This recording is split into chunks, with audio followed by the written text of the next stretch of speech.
Hello collègue écrivain, je suis très heureuse de te retrouver dans une nouvelle série d'épisodes où je vais te partager dans ce que mon expérience et mes formations de coach m'ont enseigné, que ce soit sur l'écriture, sur les blocages, sur le coaching, sur la psychologie, etc.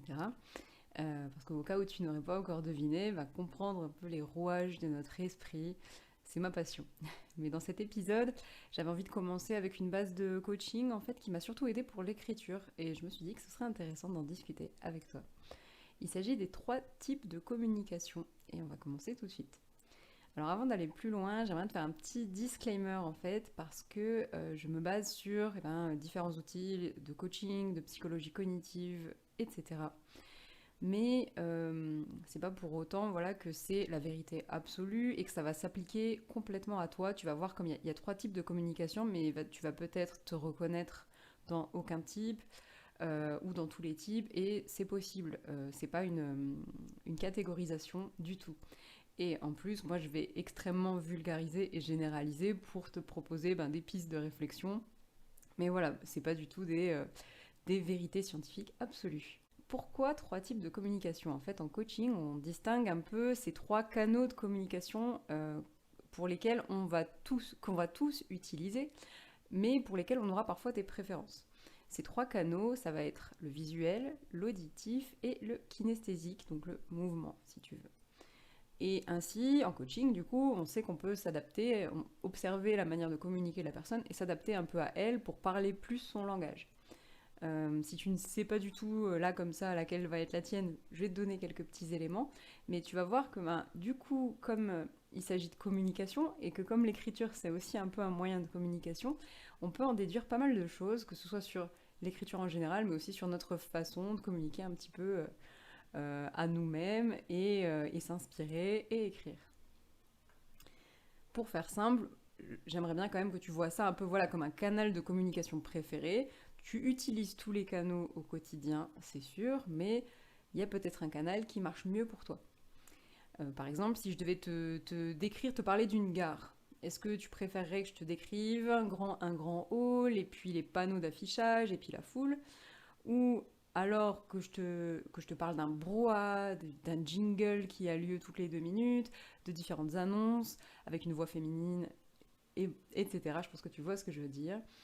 Ou encore, est-ce que tu préférerais que je te dise, tu es un passant qui se déplace dans la gare, qui hésite devant les panneaux, qui se fait bousculer par la foule, qui court après son train, le tout dans des odeurs de moteur, etc. Alors, peut-être qu'il y a une de ces 3 manières qui t'a semblé hyper évidente, hyper ah oui, c'est complètement moi. Si c'est pas le cas, pas de panique, comme je te le disais, c'est simplement des préférences. Peut-être qu'aujourd'hui tu as une préférence ou pas et que demain elle sera différente. Enfin, tout dépend énormément de plein de choses, comme à chaque fois qu'il s'agit du cerveau. Et bien sûr, en général, on navigue entre les 3 canaux, mais on a parfois une préférence. Bien sûr, tout ça, ça se travaille. Avant d'aller un peu plus loin, vraiment, j'aimerais bien insister sur ça. Parfois, c'est quelque chose qui vient un peu de notre personnalité, de notre façon d'être, ou parce qu'on l'a travaillé. Il y a bien 3 quarts des personnes qui ont cette prédominance visuelle un peu de manière générale. Voilà, je ne m'avance pas sur ces chiffres-là parce que pour moi c'est beaucoup trop généralisé, mais c'est normal parce qu'à l'école on apprend en lisant globalement ou en regardant un tableau. On répète aussi un petit peu quand on est dans les petites classes, mais globalement l'apprentissage est plutôt visuel, donc c'est aussi normal d'être un peu plus orienté sur ce type de communication-là. Et là j'ai parlé d'apprentissage, je parle bien du moment où le professeur donne l'information et communique, pas du moment où on mémorise, parce que la mémoire c'est encore complètement différent, il y a plein d'autres facteurs aussi. Quand je te parle des 3 types de communication, c'est vraiment la communication d'une personne humaine à une personne humaine quand elles sont globalement face à face ou en visio. Mais c'est pas forcément à travers du moyen écrit, mais néanmoins je suis persuadée que ça influe énormément sur notre manière d'écrire. Parce qu'on a l'habitude, du coup, on a l'habitude de communiquer selon certaines images, selon certaines choses, avec certains mots, quand on se comporte dans la vraie vie. Et du coup, ça veut peut-être dire que certaines choses seront plus difficiles pour nous, comme personnellement dans mon cas, c'était l'écriture de description, justement de choses plutôt visuelles, où là il fallait vraiment que la personne puisse visualiser derrière, mais ça c'était quelque chose qui était difficile pour moi. Mais avant d'aller plus loin, je voulais quand même te donner quelques petits exemples. Et le premier, je vais choisir mon cas personnel parce que je vais te parler de communication sonore. Et moi, je pense, c'est que globalement, moi, ma préférence, c'est le son, c'est l'auditif. J'écris pour entendre les mots. Quand je vais expliquer à quelqu'un, je vais expliquer avec des sons, avec des mots. Je vais être très intéressée par les langues étrangères, par la musique. Je suis musicienne. En général, bon, quand on est musicien, il y a des chances qu'on soit plutôt, qu'on aime beaucoup ce moyen de communication-là. Et du coup, qu'est-ce qui s'est passé? Pour mon premier roman, j'avais reçu le retour d'un de mes lecteurs, d'un alpha lecteur, qui m'avait dit qu'il avait du mal à visualiser certains éléments. Par contre, j'avais des bêta lectrices qui avaient trouvé des phrases très poétiques, très impactantes, etc. On va parler aussi de communication visuelle, je vais aussi te donner un petit exemple. Et si tu te souviens de l'épisode 7 du podcast, j'avais interviewé Tiffs, qui est une autrice, mais qui est aussi graphiste et illustratrice en fait. Et c'est drôle parce que quand on a discuté d'écriture, elle m'a vraiment dit je peins un tableau, donc tu pourras réécouter l'épisode si besoin, mais c'était très intéressant, elle m'a vraiment parlé de peindre, de mettre des touches, etc. sur un fond. Donc c'était vraiment une approche très visuelle de l'écriture. Et en plus, elle a fait son métier tourne autour de cet aspect visuel, donc je pense qu'effectivement c'est un canal qu'elle aime bien utiliser pour communiquer.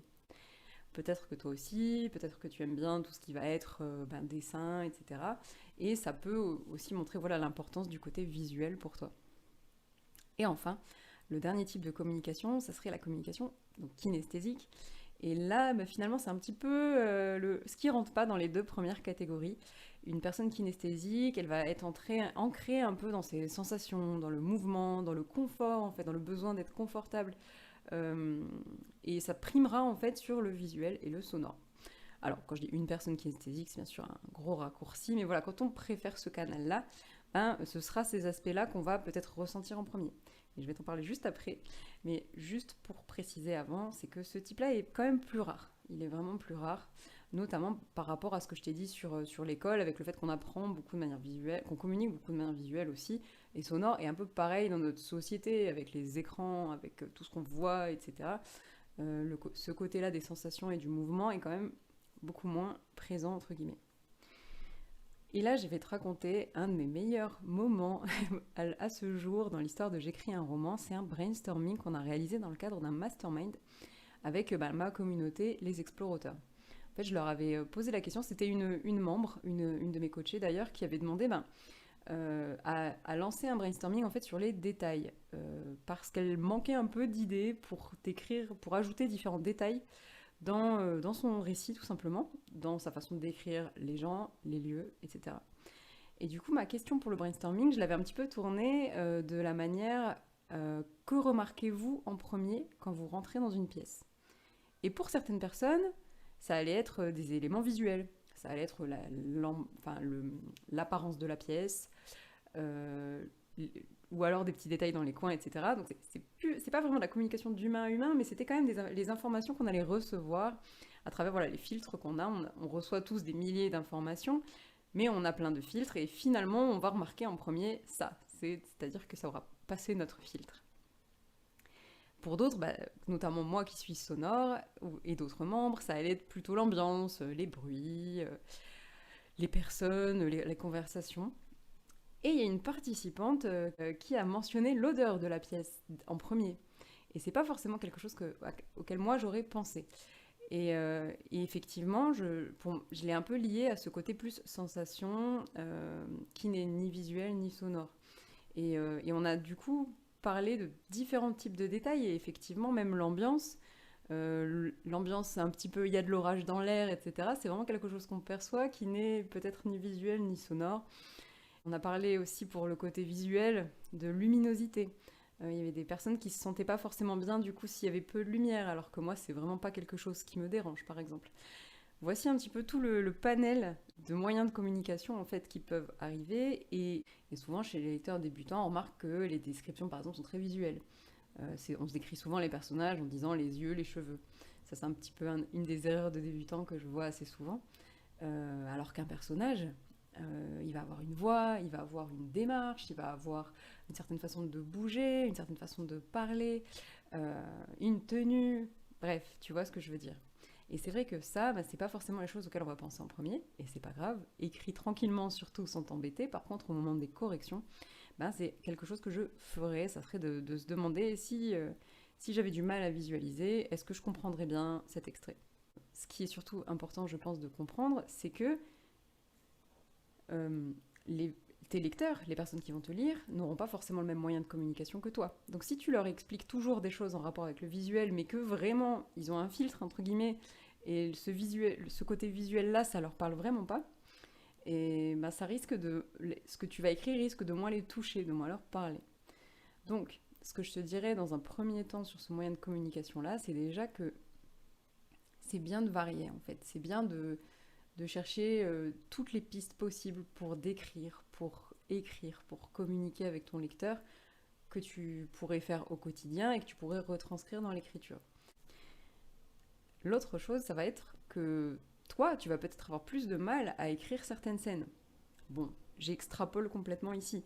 J'imagine que, encore une fois, comme je te le disais au début, si tu communiques d'une certaine manière dans la vie, tu vas communiquer d'une certaine manière sûrement dans l'écriture. Par exemple, moi, je t'ai parlé de ma difficulté à écrire un peu des descriptions, vraiment le côté un peu visuel dans l'écriture.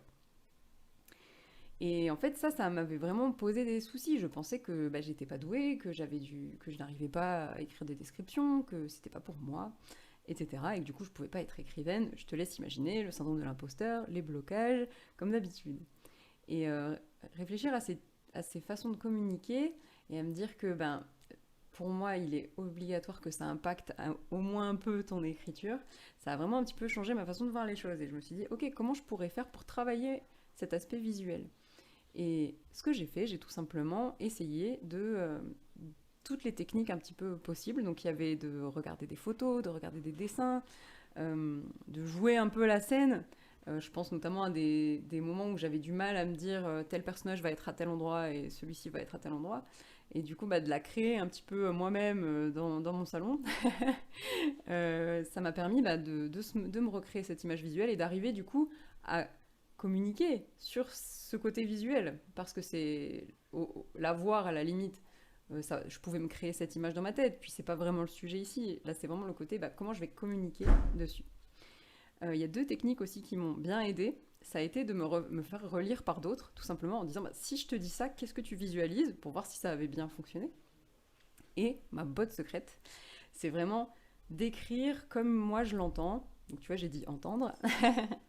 Et puis me relire en essayant justement de visualiser et de me mettre dans la peau d'une personne qui aurait, qui aurait besoin vraiment de comprendre et de rajouter après coup pour, on va dire, renforcer l'image, rajouter des éléments visuels après coup. D'ailleurs, finalement, cette petite méthode-là que je faisais un petit peu de mon côté, ça a mené à une méthode en fait de retouchage de texte et maintenant je la fais figurer dans plusieurs de mes cours en ligne en fait parce que je me suis vraiment dit ça c'est beaucoup plus déculpabilisant et moins stressant que de me dire du premier coup il faut que j'écrive avec les bons éléments qui permettront de visualiser, etc. Le faire a posteriori, ça m'a beaucoup détendu. Au sujet maintenant du côté sonore de l'écriture, parce que ça n'a pas l'air comme ça, surtout si tu es une personne qui est plutôt qui a une préférence pour la communication visuelle, mais en fait l'écriture c'est toute une musique aussi. C'est le choix des mots, des phrases, des figures de style. Et je sais que personnellement, j'ai pas forcément de difficulté à faire des phrases un peu rythmées, des phrases un petit peu, j'ai envie de dire page turner, tu vois, la phrase parfaite, bim, on s'arrête sur cette phrase, c'est la fin du chapitre, oh là là. Je pense que tu vois ce que je veux dire.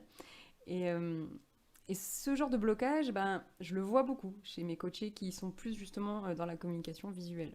Je dis pas du tout que c'est une obligation, mais ça peut arriver. Et ils vont être très, j'ai envie de dire, dans le flou, sur leur style, sur leur rythme, sur le choix des mots, est-ce que c'est bien écrit, est-ce que, etc. Ma phrase, la longueur de la phrase. Et c'est normal, parce que c'est peut-être pas là qu'ils ont leur préférence de communication. En parlant, mais donc en écrivant aussi.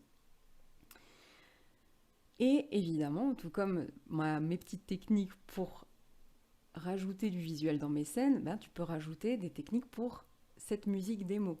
Et à nouveau, je te dirais que le mieux, c'est de se faire relire par d'autres personnes, demander comment vous trouvez ce style, comment vous trouvez ces phrases, cette phrase-là en particulier, qu'est-ce qu'elle évoque chez vous.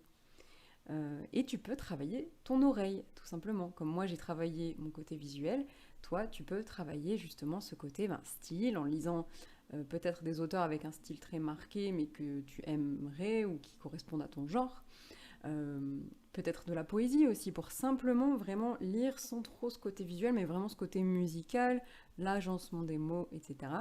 Si jamais un petit conseil poésie, tu n'y connais pas grand-chose, moi je te conseillerais les œuvres de Pessoa, que j'aime énormément, même si elles sont traduites, mais je les aime quand même beaucoup, c'est très fluide et simple, et pourtant il fait des merveilles avec les mots. Fin de la parenthèse poétique. Au niveau du mouvement et des sens, en fait, donc comme je te le disais, le canal un peu de communication qui reste, c'est le canal des sens, des sensations, du corps, d'être ancré dans son corps, du confort, etc. Elles peuvent aussi nous apprendre.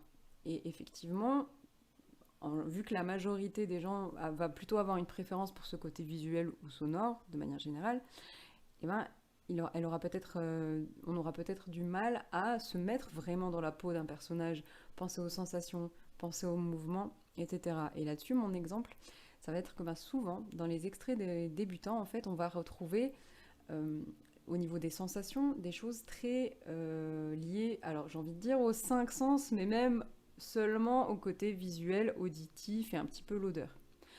Or, je pense que tu le sais, on a bien plus que 5 sens. Alors, j'ai vu tous les chiffres possibles, je crois, du 7, du 9, du 14.